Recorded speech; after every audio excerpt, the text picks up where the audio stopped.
Alô, tropa da S1 Live. A propaganda é a alma do negócio. Quer ver a sua marca estampada aqui diariamente na S1 Live? É só chamar agora no e-mail contato@s1live.com. Ontem eu achei até que essa era mais nessa linha mesmo, mas vamos em frente.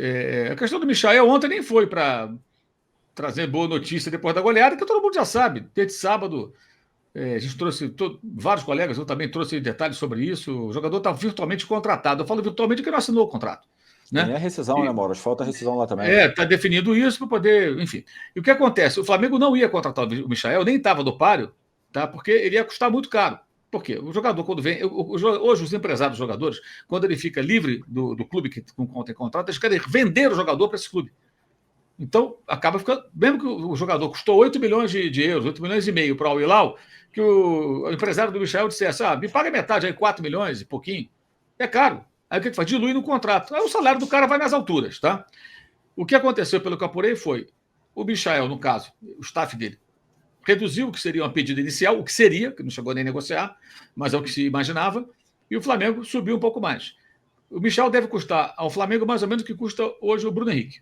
É mais ou menos isso, tá? Eu vou ficar falando salário, porque eu não falo salário do jogador, mas é próximo, é próximo. Essa é a tendência. Com salários e luvas diluídas. Tudo, custo mensal. Aí dilui tudo no custo. Não vai ter que pagar a multa, então pode fazer um certo sentido. O Wesley, óbvio que tem que vender. Não é porque ele jogou mal ontem, tudo, tem que vender, porque a proposta é muito boa. E para ele também é bom. O garoto vai se desenvolver, vai jogar num time organizado, com um técnico que faz um trabalho de longo prazo, que certamente o conhece bem, porque se o Atalanta está investindo esse dinheiro todo no Wesley, porque o Gasperini sabe bem quem é ele e conhece o garoto, sabe o que fazer com ele. Joga com 3 zagueiros, vai ser bom para o Wesley, que ele seja feliz, que ele vire um jogador melhor, né? Até porque vai ter certamente mais paz do que aqui, onde ele é muito perseguido até em situações que ele não tem culpa.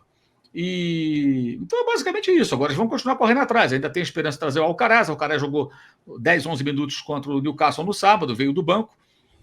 Mas o Flamengo não quer subir muito a proposta, então depende muito do Southampton voltar a negociar nas bases anteriores de 18 milhões de euros aproximadamente pelo argentino. Então vão insistir nesse jogador e estão desesperados atrás do jogador. O Cebolinha machucou, o Michel virou contratação de emergência. Essa que é a questão. Então, o jogador que estava fora dos planos do Flamengo passou a ser uma possibilidade. E aí entra muito dessa questão também da falta de visão, né?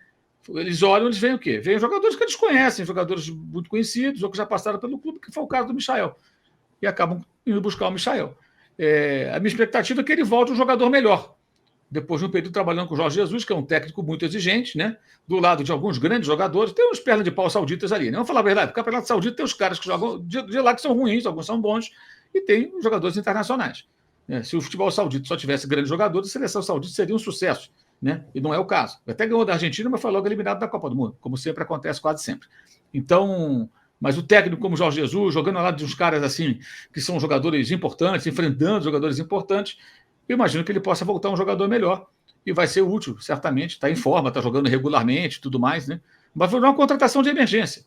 Nesse caso, até... o Michel foi a lesão de Cebolinha.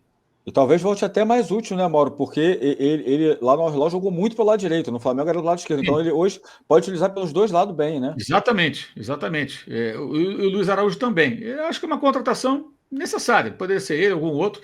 Agora, tem que arrumar lateral correndo, né? Sobre o Fabrício Bruno, eu entendi também ali, não é querer defender o Marcos Braz, mas o contexto da pergunta.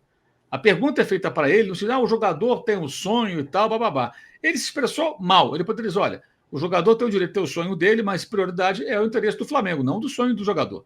Ele tem um contrato conosco, se a proposta for boa, ele pode ser negociado. O sonho dele fica em segundo plano, óbvio. Eu também acho que pouco me interessa o sonho do jogador de futebol. Ele tem contrato com o clube, ele vai cumprir. Se a proposta for boa, e aí tem um detalhe, que eu já falei sobre isso antes, não sei se foi aqui ou foi em outro lugar que eu falei. Os caras ficaram pé da vida, gente, quando ele não foi para o West Ham. Mas ficaram bem, ninguém vai falar isso. Discurso oficial, não, é nosso jogador, continua aqui, ficaram muito pé da vida. Porque a proposta do West Ham era excelente, estava tudo acertado.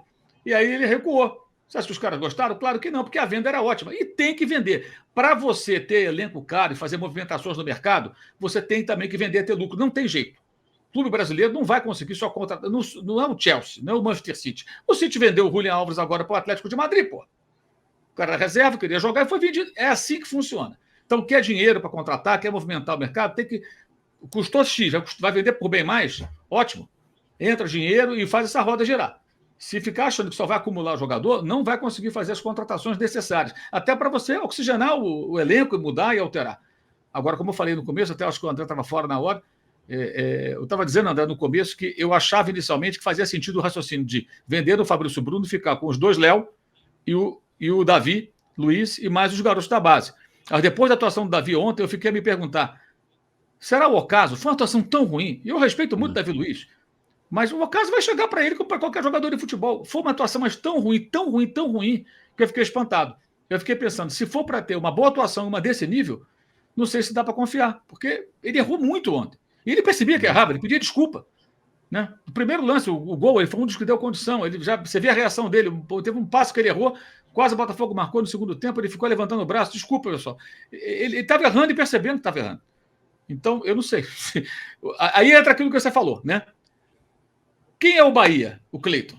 O que pode fazer? É o novo Aldair, o Bahia? Ou é um jogador comum? E o Iago, da base? O Southampton queria ele, cara. Ele jogava na seleção com o Vitor Reis, que é titular do Palmeiras hoje, quando jogam 3 zagueiros, ou quando um deles não pode jogar. Parceiro do cara na seleção sub-20. No Flamengo nunca jogou. Capitão do sub-20, batedor de falta e pênalti. Exato, a não ser aí na jogos ali do Carioca no começo, mas não joga. O Bahia, ele fala, o Bahia não joga, meu irmão. O Iago não jogou, acho que nem no Carioca, jogava o Diegão, que saiu. É verdade. Era o Diegão. É verdade. Então, assim, do que são capazes esses meninos, a gente não sabe. Aí o Tite erra muito, cara. Porque já teve jogos aí durante o ano que dava para testar esses meninos. O Cleiton tem que entrar para a gente ver qual é. A gente não sabe qual é o potencial do menino no time profissional do Flamengo, que é uma outra coisa, outra cobrança, outra história, né? E aí, será que dá para contar com o Davi? Eu, sinceramente, ontem fiquei muito assustado. A atuação dele, assim, péssima, de uma maneira que assustou, preocupou. E outra coisa que me incomoda, Mauro, também, não sei se você tem essa mesma avaliação, é que, por exemplo, a gente tem visto, eu não sei se você tem informação sobre o lateral do Flamengo, mas, por exemplo, a gente tem saído aí, Flamengo sonda fulano, Flamengo sonda ciclano. Falaram do Kelvin, falaram do Cédric, falaram do... O Cédric foi oferecido. Eu soube só disso, oferecimento. Negociação, desconheço que tenha ocorrido. Falaram do Vitinho, enfim. O que me espanta é porque, tipo assim, o Wesley já tinha proposta desde o Bournemouth há um tempo atrás. E existia expectativa de chegar, né? Esse lateral já, de repente, não era para estar mapeado, alguma coisa mais avançada do que está buscando agora. Né? Sim, claro, lógico, evidente. Mapeado. Evidente. Já era para estar contratado há muito tempo, porque o Varela sempre é convocado. Né? O Wesley é um jogador que sabia que seria vendido, porque vira e mexe alguém chegava com propostas ou com sondagens. Os próprios caras do Flamengo falam que o Wesley recebeu propostas de 12 milhões de euros do Bournemouth e depois e várias sondagens, tipo consultas, né? Vem cá, quero negociar, como é que funciona e tudo. Vira e mexe, eles falam. Não, várias consultas. Proposta mesmo foi essa, rejeitamos. E eles foram bem, que eles renovaram o contrato, aumentaram a multa e veio o Atalanta querendo pagar mais. Pode chegar a 20 milhões, e deve chegar pelas metas, né? Estabelecidas, sim, devem ser atingidas. E pode chegar a 20 milhões de euros. É um negócio fantástico, gente. Não tem como não vender.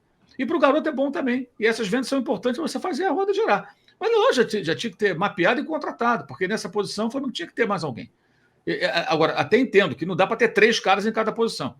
Mas nessa especificamente, pela fragilidade do Wesley, como um jogador tão jovem, que em um determinado momento, até eu falei aqui, ele deveria ter sido preservado, que ele está muito exposto.